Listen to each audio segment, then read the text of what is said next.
Welcome to the Nerdstalgic podcast with your host, the Ginger Bookworm. Nerdstalgic with the Ginger Bookworm. Nerdstalgic with the Ginger Bookworm.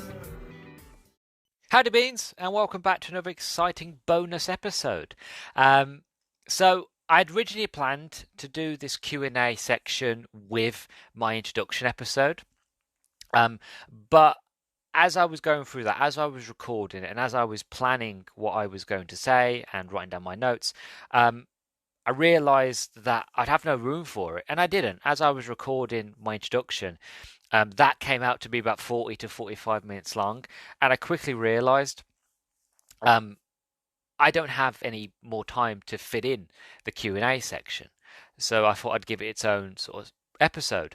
Another thing as well, when I put the feelers out, when I asked people to send me questions because I wanted to do a Q&A, I got a bigger response than I thought I was going to get, which is absolutely fantastic. I got people asking me multiple questions, and I've got a huge list of questions now, and I figured, yeah, I would do my Q&A in a bonus separate section, because this is something I've always wanted to do. Ever since I started the podcast, I always had wanted to do a huge Q&A session about anything, just random questions about podcasting, about nerdy things, about movies, TV shows, video games, all that. People just asking me questions and then answering them. I've always wanted to have the opportunity to actually sit down and do a Q&A centric episode, and I finally have the opportunity. I've got a lot of questions to get through. Some of them are quite fun, some are quite interesting, some of them are just plain silly, but to be honest, I love it. I love the silly questions. So, without further ado, let's get into it, shall we? So the first question, and we're starting off with a very, very fun one, is which franchise do you think has the most toxic fandom? Now, before I give my answer, I just want to say something here. When I read this question, when I received it, Instantly, I had an answer in my head straight away. There was no thinking about it. There was no pause. It was like, yep, it's that.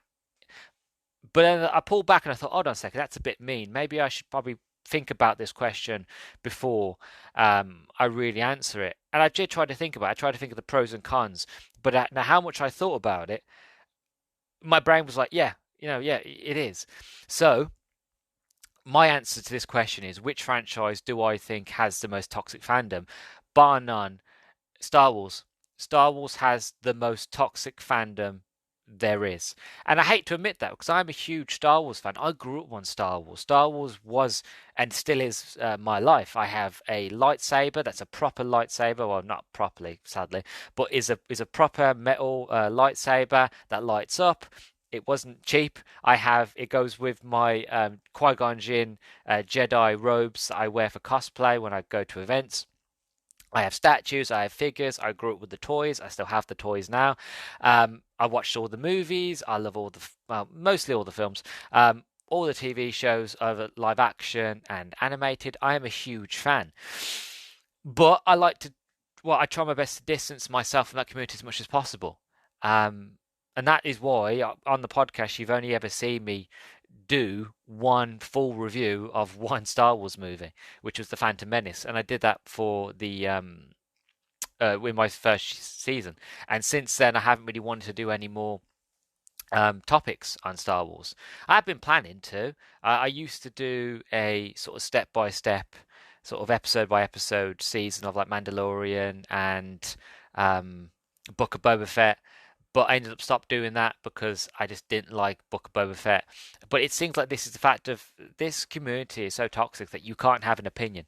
I don't post my thoughts and feelings on the movies or anything like that online, or at least I try not to. Or if I do, it's only with close friends who I know that won't give me a hard time for liking Jar Jar Binks and things like that. So I tend to pull back and try to stay away as best I can from the community as much as possible, which is an absolute shame because there are some wonderful people in the Star Wars community. The problem is if you like something, or if you dislike something, or if you liked one movie that was meant to be agreedly panned, like I thought, for example, Solo. I quite like Solo. Granted, I'll sit and admit that that movie really didn't need to be made. I'm glad it was, and I enjoyed my time with it. But you're meant to not like that movie. That's in the fandom. You're not allowed to like it. You know what I mean? Like one of my favorite of all my all-time favorite Star Wars movie is Rogue One. Um, and again, you're not really meant to say that. You're meant to say it's this one. So you have loads of people disagreeing with you, and you'd get bullied and you'd get harassment. And it's not just me; it's the actors as well. You know, there's been a lot of racism and bullying and homophobic and sexism with actors who have played certain characters in Star Wars, and so much so these actors have had to take themselves off social media because it's that bad. You know, the Star Wars community bullied the actor that played Anakin Skywalker in the Phantom Menace to the point where he just retired from acting altogether.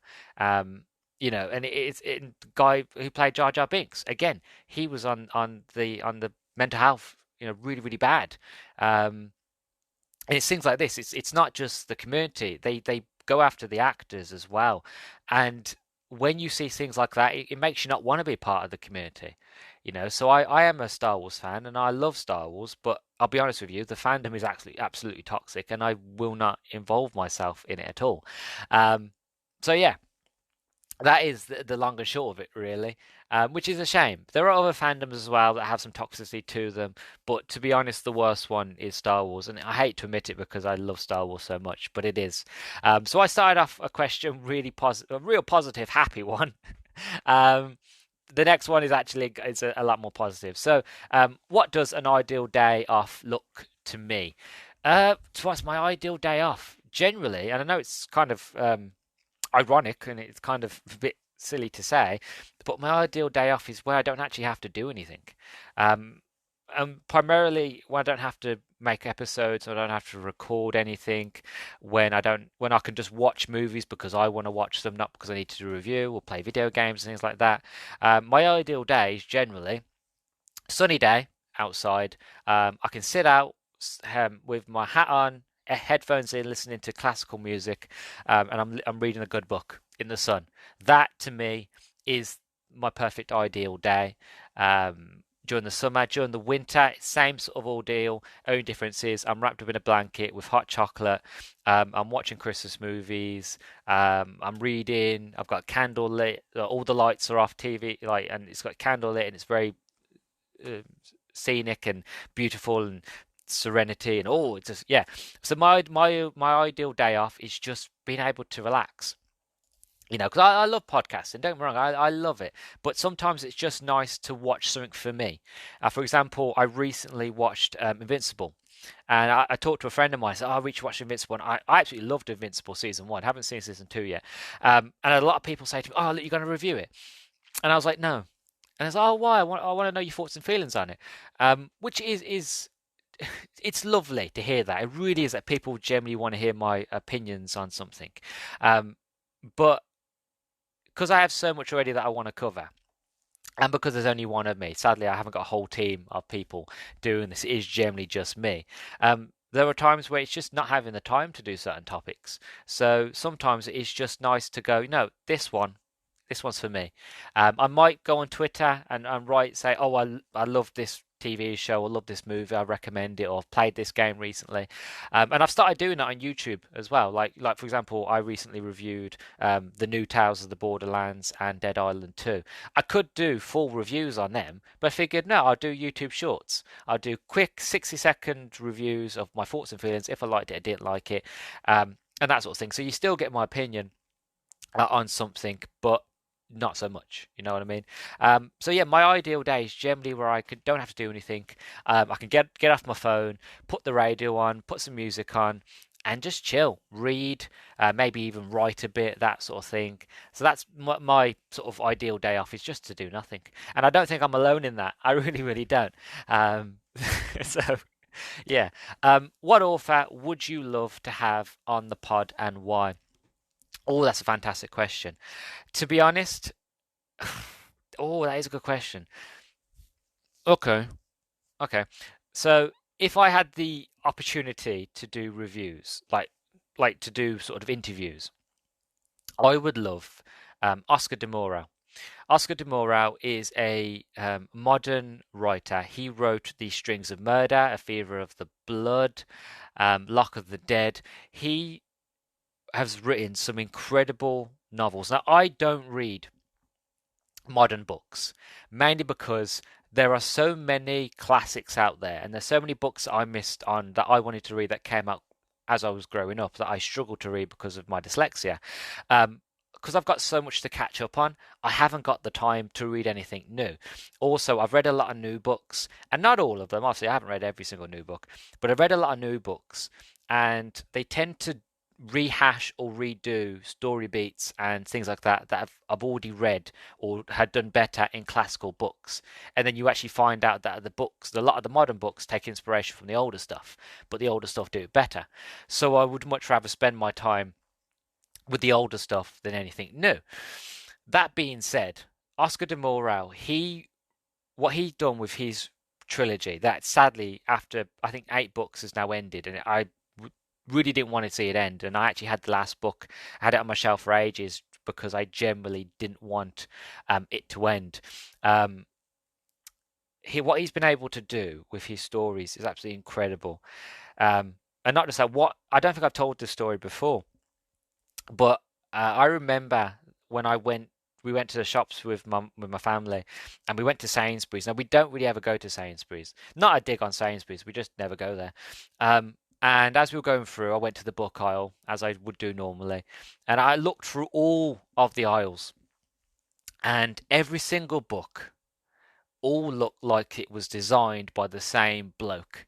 Like generally, publishers had come to this one guy and said, "I need you to make a cover." Okay, I can do it. The only downside is this guy is a one-note designer, and every single book that was featured showed either an outline of a man, either in the distance or straight close up to the front of the page.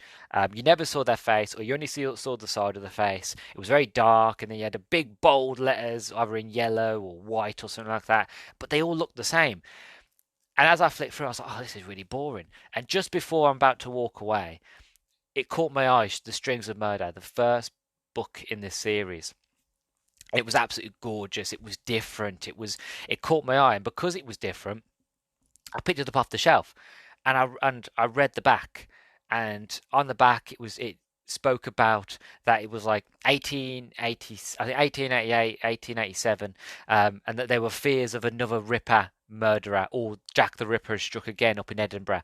So they send a detective, Ian Frey, down from London, well, up to Scotland from London, because not down, because it's up the north, to basically see if it's another Ripper copycat or if it's Jack the Ripper himself or herself, because we don't really know who Jack the Ripper was. And it turns out it's not. It's a completely different sort of case. And then you meet Nine Nails McGray, and he's a detective on his own in a special branch of a detective who sort of detects and investigates supernatural things and occults, and it goes into witches, and it goes into magic, and it goes into stuff like that, but it's still sort of embedded in reality. A lot of the supernatural stuff, it seems supernatural, it seems spooky at first, but as the investigations go on, you start to realize that it's not magic, it's not supernatural, it's science, it's real world, or it's this stuff that the witches are doing. It's not magic they're doing, it's just chemistry, and it's things like that. It's like when, for example, best way to explain it, the Sherlock Holmes movie that came out with Robert Downey Jr., and you've got Lord Blackwell.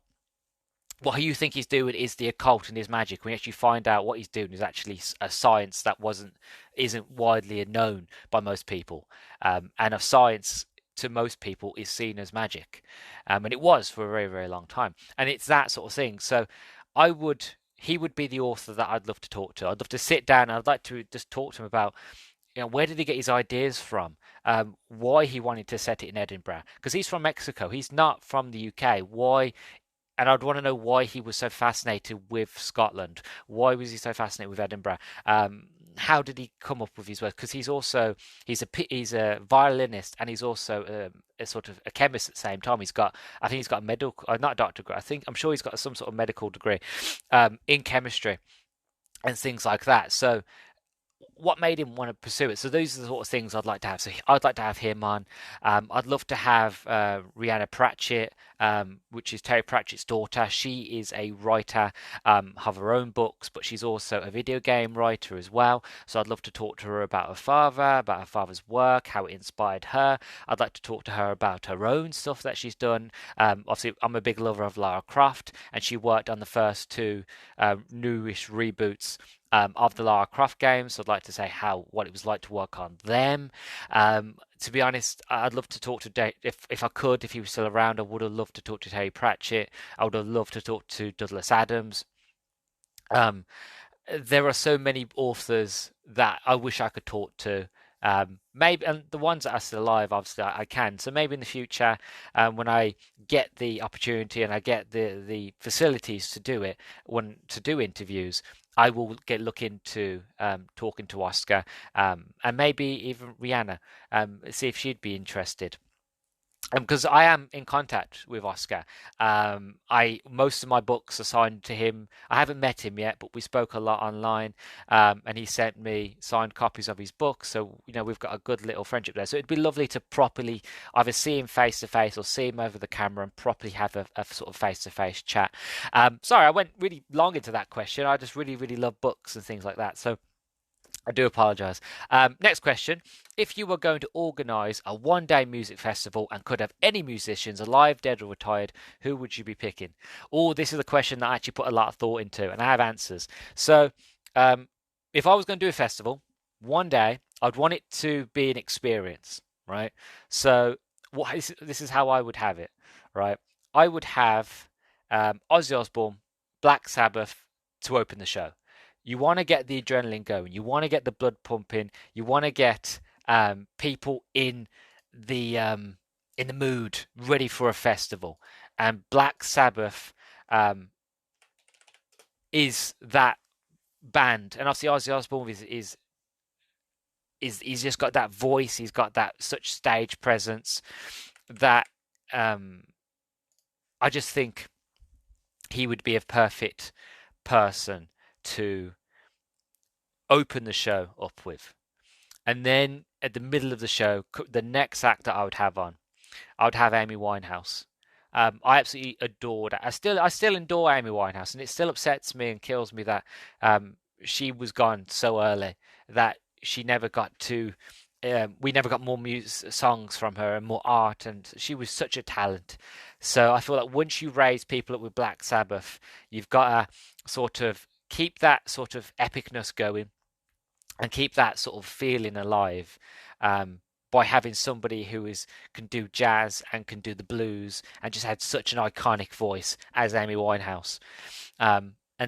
Once you've done her bit, then I would want the come down.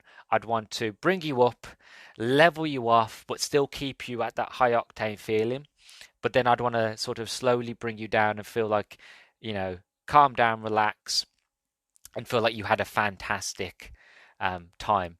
So I would have then at the very end would be Van Morrison, specifically Into the Mystic. If you don't know that song, I recommend Googling Into the Mystic onto YouTube. It's an absolutely fantastic song, but I'd have Van Morrison at the end of it to end this festival, because again, another iconic voice, another sort of soft, calm, like that's what you want in a festival. You want the highs and the lows. You want to be brought up with Black Sabbath and Ozzy Osbourne, yeah, and then you want to be brought up, but you want to relax a bit. You want to sort of have a time to breathe. Amy Winehouse, but still be enthralled. And then once you finish with Amy Winehouse, Van Morrison to end the day off. And I feel like that would be the perfect festival for me, anyway. That's who I would have. Here's the next question. If you were a Time Lord, what would your name or title be? Oh, God.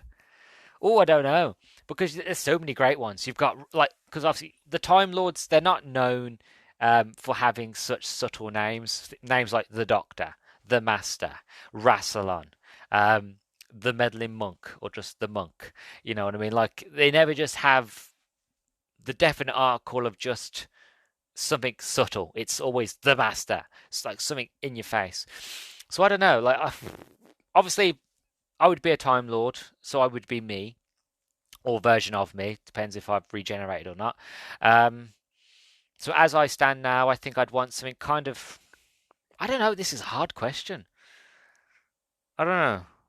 I'd want something that kind of like the Doctor, kind of like you say and you know.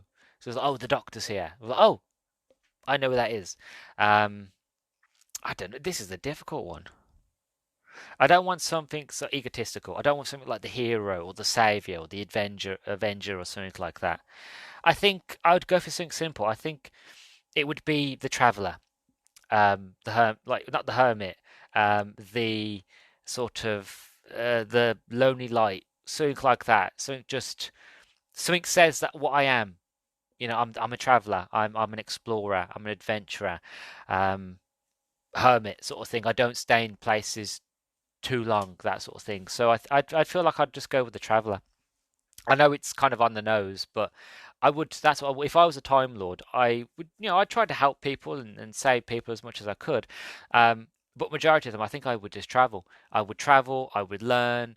Um, I would collect trinkets here and there from different cultures. I would, talk to the cultures, learn the history, and that sort of thing. I think generally I'd just be like traveler, the explorer, that sort of thing. So if I had to choose a title, I think it'd be under that vein. It would be like the traveler, the explorer, that sort of thing. Which is not as cool as the Master or the Doctor or Rassilon, don't get me wrong. But just off the top of my head, knowing me and who I would want to be, I'd want to be like a traveller or something like that. Or if I had to be the Doctor, I'd probably be the Ginger Doctor or the Purple Doctor, that sort of thing, because I love the colour purple. But I think that one's already taken by somebody, so I'd probably just be the Ginger Doctor. But no, my luck, that's been taken as well. So, um, Marvel or DC? Oh, see, this question should be easy, but it isn't because it depends on what you're talking about. If you're talking about movies, live action movies, then Marvel. Even with their most recent films not being great, they still did all the way from Iron Man all the way up to Endgame, and that was flawless, right? Um, so I would say live action, Marvel.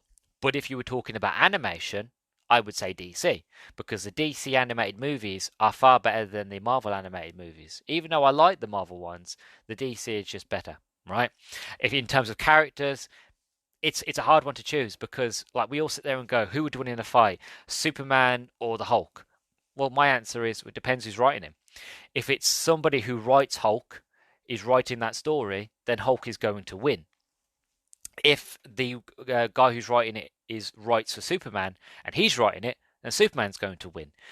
So it's one of those. It's the fact of it depends on who's writing at the end of the day. I Most of the graphic novels that I have are all Hulk because I love Hulk and I love to collect Hulk memorabilia and stuff like that.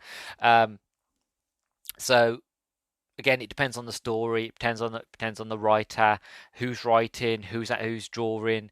Like for example, I love McFarlane's art when it comes to Spider-Man. I think he really revolutionized that character, especially how he used to draw the web as it came out. It just was really really cool.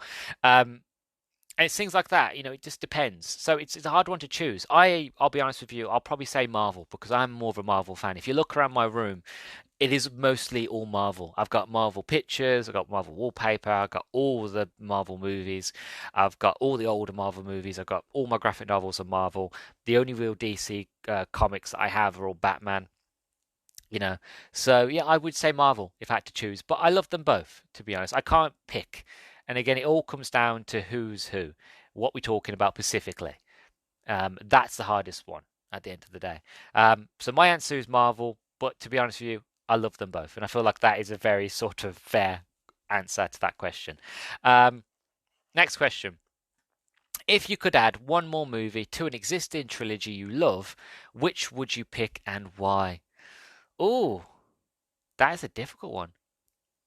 Oh, it's difficult because a lot of movies, a lot of trilogies, some of them work great like as a free act structure, like free films, and then some of them, like the first one was great, but the second one was a bit in there, you know. It's difficult. Like the Pirates of the Caribbean, I love that trilogy, but to be honest, they tried with the fourth film, they added it on and it didn't work. So, you know, and it's a hard one, it really is. I don't know. I really don't know. Oh, to be honest with you, I would have loved to see because I love the Cornetto trilogy. So you've got Shaun of the Dead, Hot Fuzz, and The World's End, right? Separately, they are perfect, right? All together, they're perfect, right? And even though you would say The World's End, even though I really enjoyed it, a lot of people didn't. I would still say it's a good end to the Cornetto trilogy. But I would have loved to see another film in the middle. Like they did Zombies with Shaun of the Dead, right? They did a crime drama action thriller with Hot Fuzz, and then they did the aliens and sort of the invasion with The World's End. How cool it would have been to see them fight zombies. I mean, they already fought zombies. I mean, like vampires and werewolves, you know, that sort of thing. Like another fourth movie where it's like it was a normal day. Like you could set it either modern day or you could set it either back in the medieval days.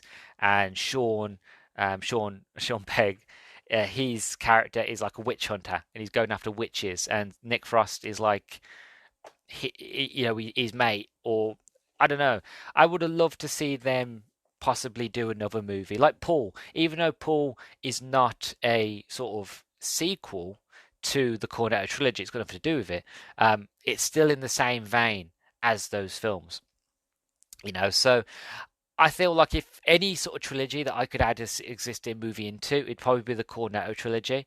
Um, and yeah, I would love to see them go against like werewolves or uh, well, they've already done aliens, ghosts. You know, what's their take on like a ghost sort of story, or because like then again, would it be too close to Shaun the Dead? This is the hard one.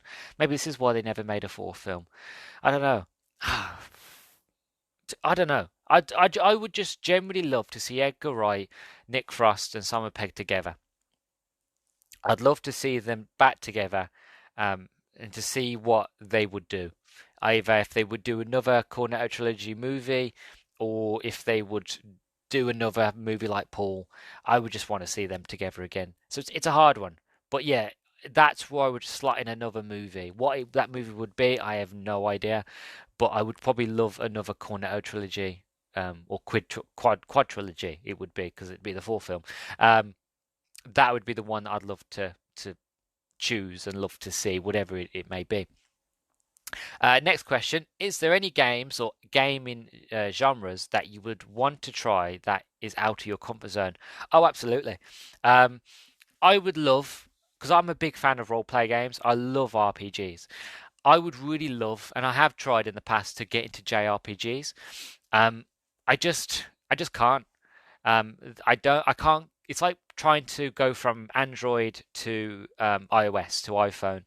I don't understand the UI. I don't understand how it all works. You know, there's a single button, but that single button does everything. And I don't like how it works. I'm just really confused, and yeah, I don't like it. And that's how I feel with JRPGs. The fact of I'm going from say like Android with like how games here in the West work and how they function, right? And how the UIs are laid out and all that sort of thing. And then you go to a JRPG and it's completely different. How they structure things and how they tell stories and how like JRPGs work and that sort of thing. Like I've tried loads of times. I could never get into it, but it's always a genre that I keep trying to come back to because I always feel like one day there'll be a game that will get me, and I'm like, now I understand it. You know what I mean? So that is a genre that I'd like to get into. I'd also love to get into Dark Souls genre games. I tried Dark Souls once before the first Dark Souls. I kept getting my ass kicked, which again is the whole point of it. But I was very young when I tried to play the first one, and I was easily frustrated. And it was one that I was like, well, I don't want to play games to be frustrated. I want to play games to escape, to have fun, to enjoy myself, not to be upset and frustrated and wanting to turn the game off and not come back. So that would be a genre that I'd like to get into. Also, survival horror. I love survival horror. If anything, even though I've been playing survival horror on and off for years, I would still class myself as a new fan, because the only survival horror games that I played all of Dead Space. I played all of them. I tried playing Evil Within, the first one, but I didn't like it. I couldn't do it.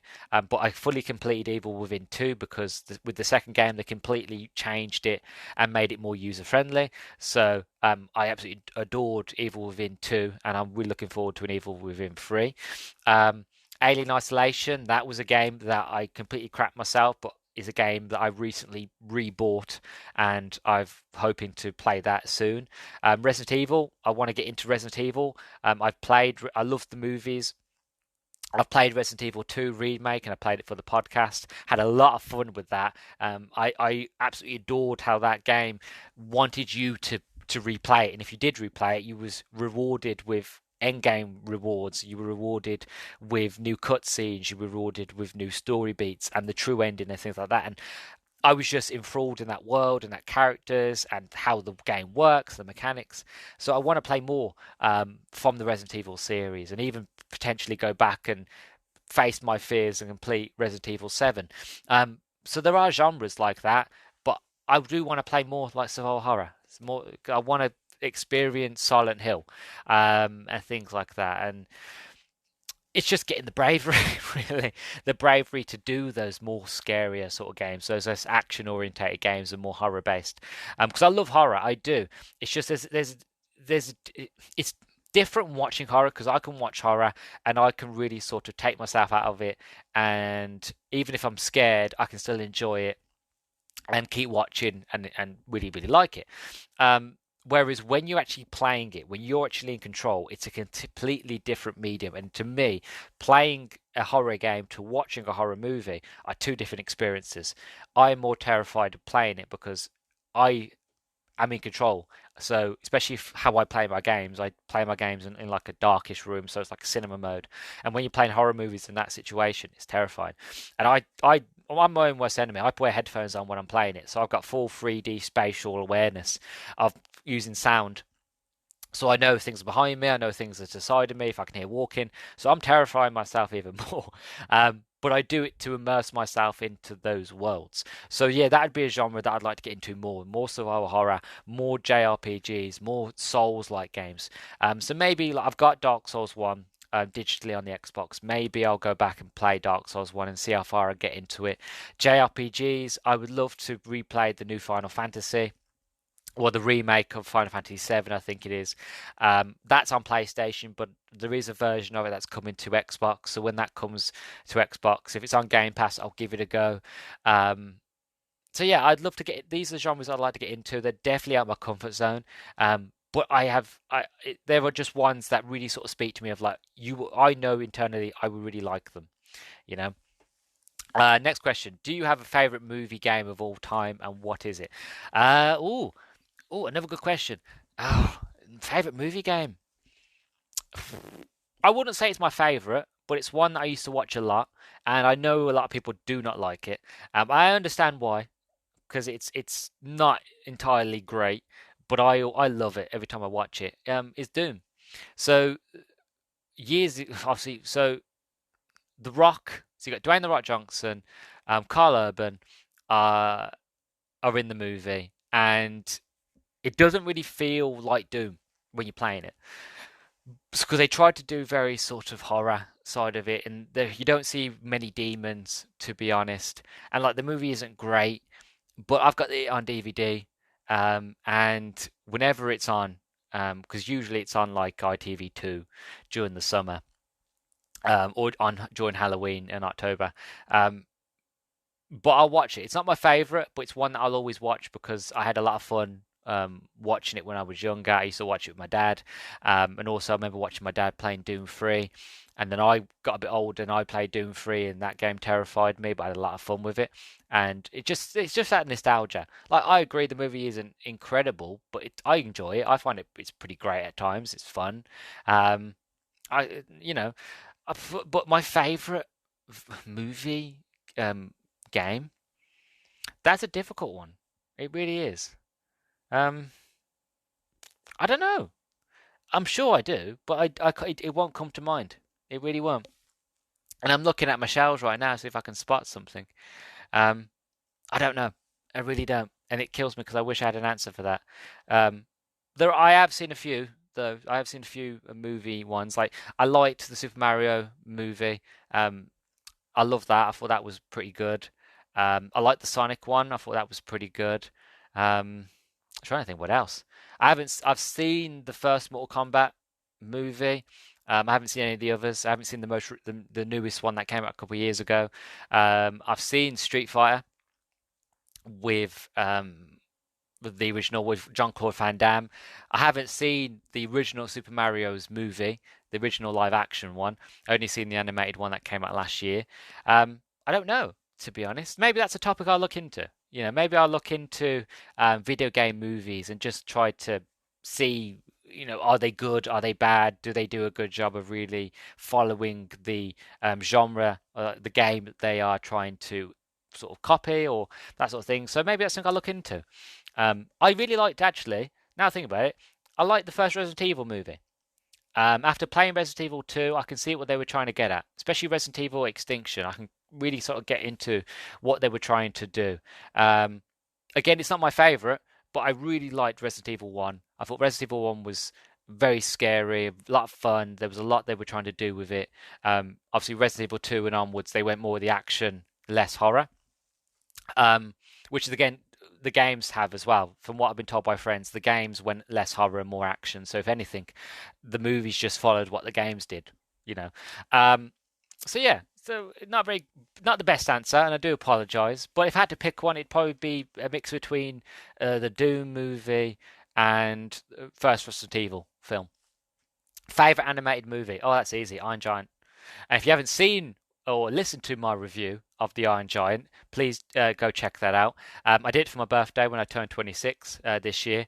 That movie blew up, and it was a lot more successful than I thought it was going to be. But I'm really glad that it was just as successful. But yeah, my favorite animated movie of all time is Iron Giant.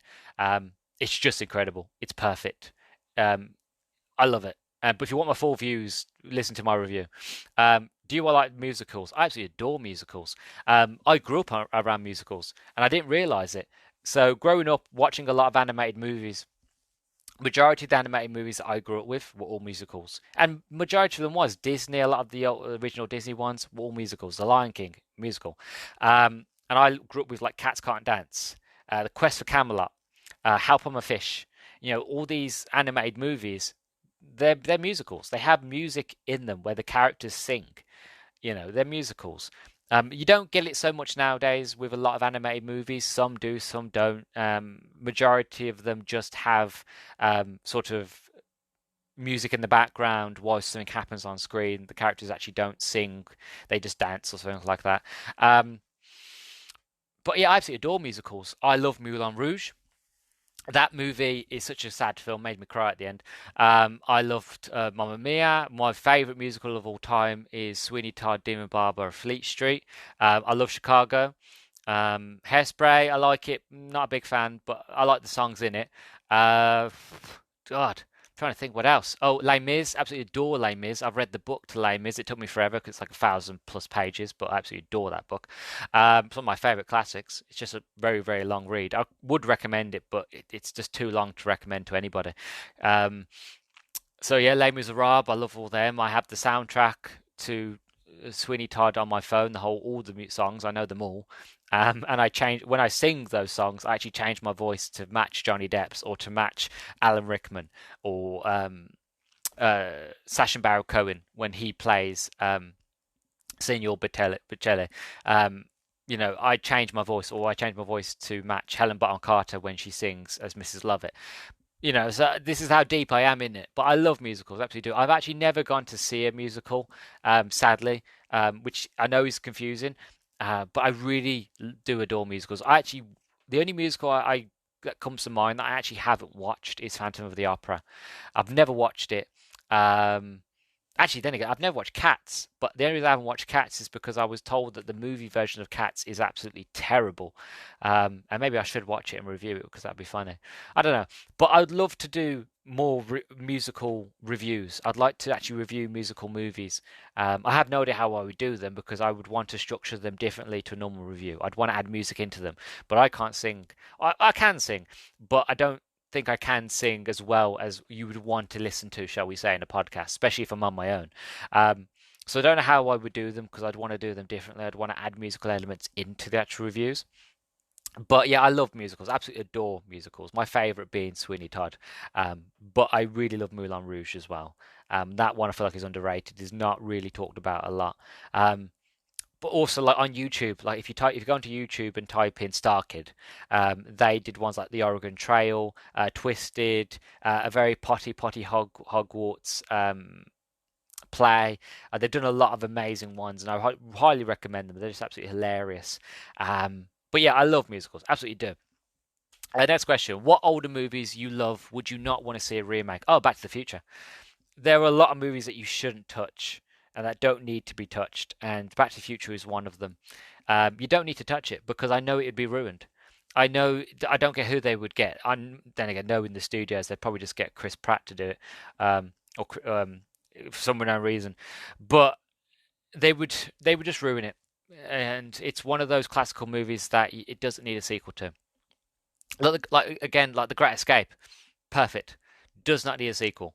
Um, those are sort of like classical movies, or even the fact of a White Christmas. Again, doesn't need a sequel. Like all the older movies, the black and white ones, they don't really need sequels because they were so well done back then. But even like again, like Teen Wolf, don't need to do a sequel because it wouldn't work because they would try to do CGI and it'd look okay. Teen Wolf worked because it was 80s and they did prosthetics, and even though the prosthetics don't look great, they actually did practical effects, so it looks somewhat all right. But yeah, Back to the Future, definitely don't touch it, leave it alone. That'd be a movie that I wouldn't want them to remake at all. Next question. If you had to put two different fandoms in a room to cause the greatest chaos, which would you choose? It'd be Doctor Who and Star Wars. Um, because like again, Star Wars, as I mentioned at the beginning, a fandom that is the most toxic, and Doctor Who being another one that has a lot of toxicity, and not as much as Star Wars, but there is toxicity in the Doctor Who community as well. And I'd put those two together because it'd be hilarious. I'd put them in a room and I would lock it, and all I would have is I'd have a single window that was a two-way glass, and I would sit there with some popcorn, and I would just watch what happens. I'd even have it like have a overarching sort of like a tannoy being like, "Hey, would you hear what the Docky Who person said about Darth Maul?" And then they'll be like, "Oh, and then you hear what they said about Missy? The people said that Missy's crap." And then and I would egg it on. I'd just see how far I could take it. That's what I would do. If I wanted to kind of sort of start up a huge sort of fandom war, would just be lock them two together. They should be best friends because they both love sci-fi. They both love traveling the universe, traveling the galaxy with incredible aliens, incredible stories, incredible characters, and tons of lore. They should really, really be best friends. But because how toxic the Star Wars fan base is, and how toxic the Doctor Who fan base, is starting to become, it doesn't matter how much they have in common. They will find things that they don't like, and they will just go at each other's throats, and it would just be fun to watch.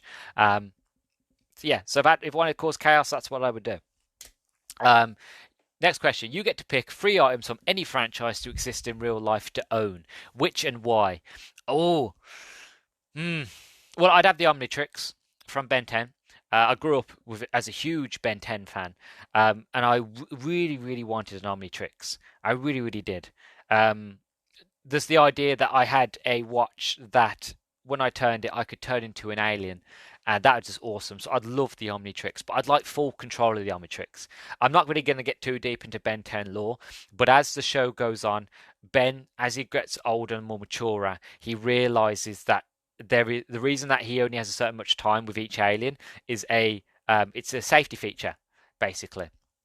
And that each safety feature, the reason it's on there is that whoever gets the watch needs to learn the power that they have inside of the watch, and they need to prove that they're worthy of it before they are allowed to have the timer taken off, so they can actually be an alien for as long as they want to be.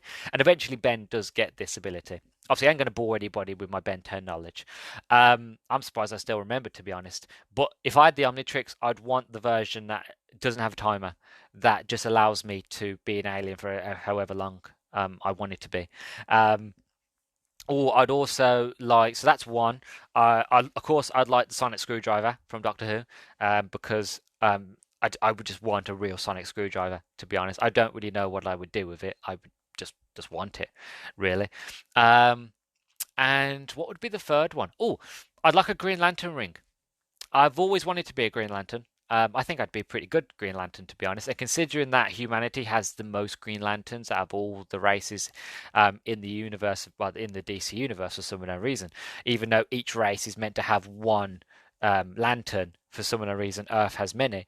Um, but I think I'd like to be a Green Lantern. I'd love a Green Lantern ring. I think I have the will and the courage and determination to be a Green Lantern.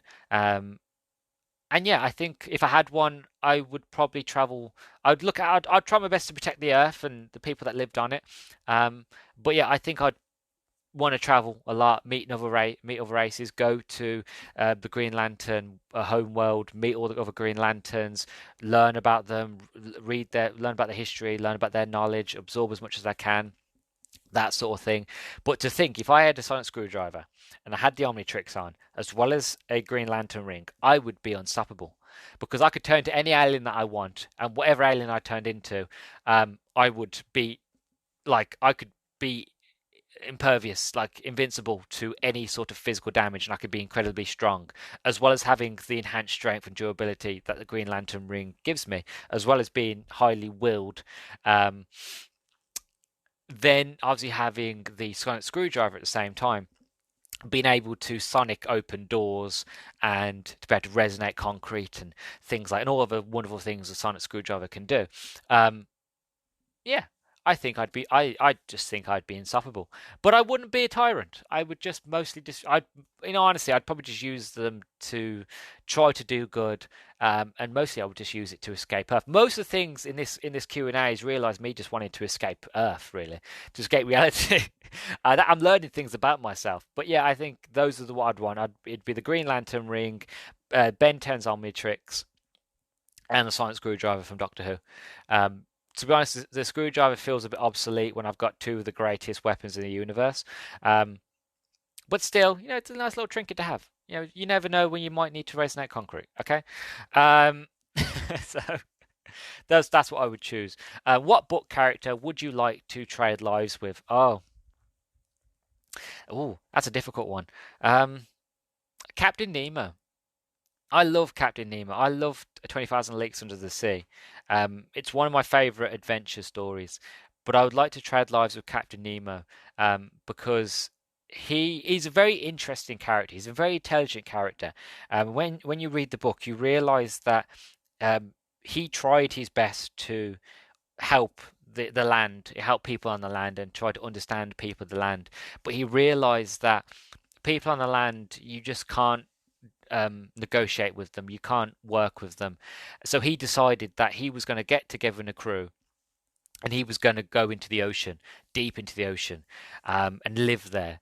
And he has his own farms. He has like kelp farms and things like that. He recycles. He uses what he finds medical medicine in the deep oceans that he uses to help with his crew and as medicines, and he makes clothes out of them, and he collects books and things like that. And he's a very, very clever book. He discovered Atlantis and things like that. Like, he's a very clever and interesting and sophisticated and complicated character, really. And I think I just want to trade lives with him, mainly for the fact of, one, he's got an incredible, vast library of knowledge, but also just to be able to travel the oceans, because there's a lot, because we know more about our own moon than we do about our oceans. So I'd like to explore the oceans, find any sort of if there is any remains of lost civilizations, to explore the greatest depths, to see what is going on down there. Are there, what kind of life lives down there? What kind of animals live there? Maybe it's terrifying. Maybe like Megalodon still lives down there. I don't know. But being able to go in the Nautilus and just to explore the greatest depths and to find cures and medicines and new forms of food and things like that. I think the only thing that I wouldn't agree with, I don't eat fish, so I'd probably end up having to live off sort of seaweed, which doesn't sound great, to be honest with you. But if I'm trading lives with Captain Nemo, I guess I could kind of have to. Well, I'd be all right. I guess I'd have to eat fish, even though I wouldn't want to. But yeah, I think that's who I would trade lives with, would be Captain Nemo, just to explore the depths of the ocean, the Nautilus with the crew would be incredible. Next question: what's your most sustainable habit? Um, oh, well, I recycle all the time. I try to recycle as much as possible. Um, Primarily me personally, I don't buy any of my books new. I always try to buy my books second hand, either by going to charity shops or buying off eBay or car boots, things like that. Or if I have to go on Amazon, I will go on to used and I will buy books there so that they are pre-owned and used. If I can't find it on eBay, I'll go on Amazon and see if that book is underused and see if I can get it for a decent price. I try my best to I don't waste water. So, for example, if I'm in the shower, I mostly always have showers. It's rare that I have a bath. But when I have a shower, I will put the water on, get my hair wet, my body wet, turn the shower off. I put the shampoo on my head, rub it in, turn the shower on, wash it out, turn it off, put shampoo on my body, turn the shower back on, and then wash all the soap off and then turn it off. So I try my best not to keep the water running, only to use what I need, and that sort of thing. Again, same with my books. I try not to buy brand new clothes. Again, charity shops, car boots. I'll buy clothes from there, and I found a lot of fantastic clothes from there that have looked like they haven't even been worn. And majority of the times, from working in the charity shop myself, I can tell you personally that majority of the clothes that get donated to a charity shops have only ever been worn once, or they've never been worn at all. So to get rid of that stigma, you'll be surprised at some of the things you can find at charity shops. But yeah, my most sustainable habit is that I try to buy used as much as possible. Use games, use movies, use books, use clothes. I use toys, things like that, use figures. I try not to buy new as much as possible. That's my biggest habit, as well as obviously, you know, not like having recycling and things like that, and making sure that I have a water bottle, that I use that I don't go out and buy plastic bottles and things like that. I try my best to stay sustainable as much as possible because we have to save the environment as much as we can. Next question, and final question. If you were stranded on a desert island and you could only have three characters from fiction with you, who would you choose? I already have two answers. I know it's not three, but two people that I would have. One would be Rincewind from the Discworld. Simple reason, Rincewind, he is a hoot. He's a laugh. He's funny, right? He is a bit of a coward, but we're stuck on a desert island, and Rincewind is used to being stuck on desert islands. He's used to it, so he knows how to survive on desert islands, right? Also, wherever Rincewind goes, so does the luggage, right? And the luggage is, when it opens up, it can have anything in it. So I'm sure Rincewind would pack some things inside of the luggage that would be a lot useful. Also, you can sit on the luggage and the luggage will wheel you around the island, so I don't have to walk everywhere. So one, Rincewind plus the luggage, right? So that's one. Two, Arthur Dent from Hitchhiker's Guide to the Galaxy. Mainly, he always brings a towel. And if you ever go on an adventure, you always need to take a towel. A towel is a universal device in this universe, right? It can be used for anything. It can cover you when it's sunny. It can mop up sweat if you're too hot. You can use it as a way to mop up food. You can also use said food that's been mopped up, so you can suck the corner of it, a bit of jam there. It sounds disgusting, but there's a universal usage of a towel. A towel is so helpful, and you should never go anywhere without a towel. So Arthur Dent, and also Arthur Dent, he's incredible at making sandwiches, and he always carries sandwiches around with it. And again, I'm sure Rincewind would carry the things that we need for a sandwich, and also they're both good company. They've both got a lot of stories. They're both quite funny. Be fantastic. The third character who I'd have with me on a stranded island, from a book. Or then again, does it have to be from a book? Oh yeah, from fiction. So it does have to be from a book. I don't know. A third character. To be honest, I think we're pretty great all on our own. To be honest, um, who would I want from a book? I'm trying to look at my books at the moment. Who I'd want with me? Would I want Paul Atreides with me from Doom? Because we all know he's really good at sand, and dealing with deserts and things like that. But I don't know. Uh, oh, it's a difficult one. All the books that I've read, it's really hard to actually choose who I'd want with me.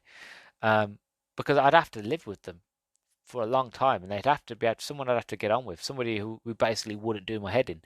Um, Here's one, Dobby. I'd have Dobby from Harry Potter. Um, Simple reason.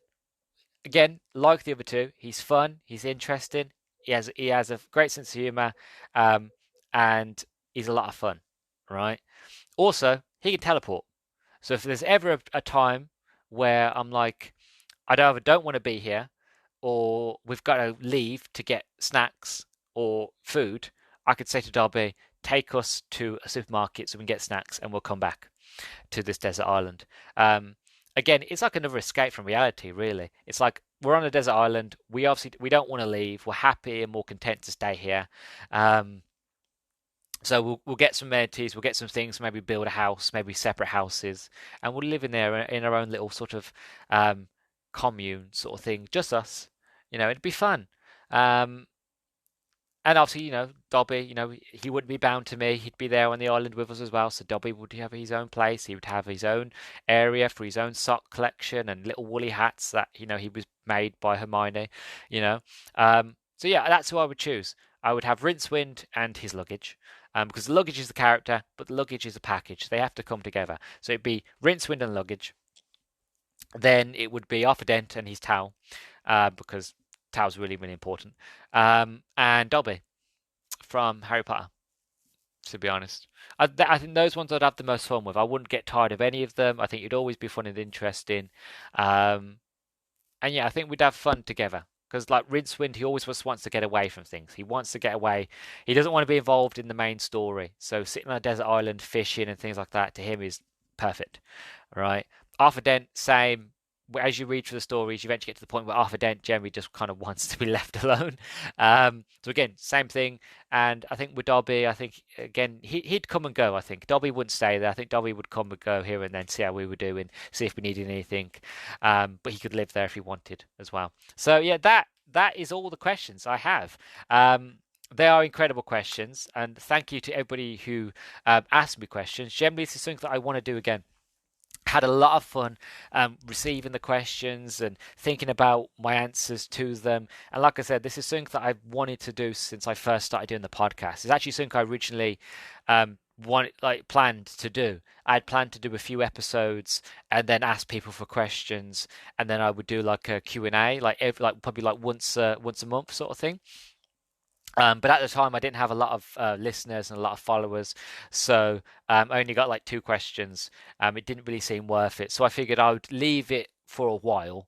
But now that I'm at 111 listeners or followers on Spotify, and I'm currently at 139 subscribers on YouTube, that I feel like I've got a bit of a listener base now. It's not huge, granted, but it's quite big, so I feel like if this is something that you liked and something you enjoyed, please do let me know. Keep sending me your questions. You can send them to me on Twitter at Nerdstalgic_pod. If you have me on Discord, you can send them to me on Discord. Any other place where you have me, if you have questions, if you have multiple questions or just a singular question, or you have a question about podcasting stuff, or you have a question about nerdy things, anything really, just send them to me. I'd love to do another one of these. Maybe if I get more questions, I'll make it a once a month sort of thing, or I'll wait until I get a big collection of questions, and I'll do another one of these Q&As at another time, maybe in a month or two. But yeah, so if you have a question and you like this and you want to see more Q&As from me, then send me some questions. I'd love to answer them and hear them. So yeah, I have been your host, Luke the Human. It's been an absolute pleasure answering your questions. Thank you very, very much for listening. Thank you for sending in questions. And I will catch you in the next one. Bye bye.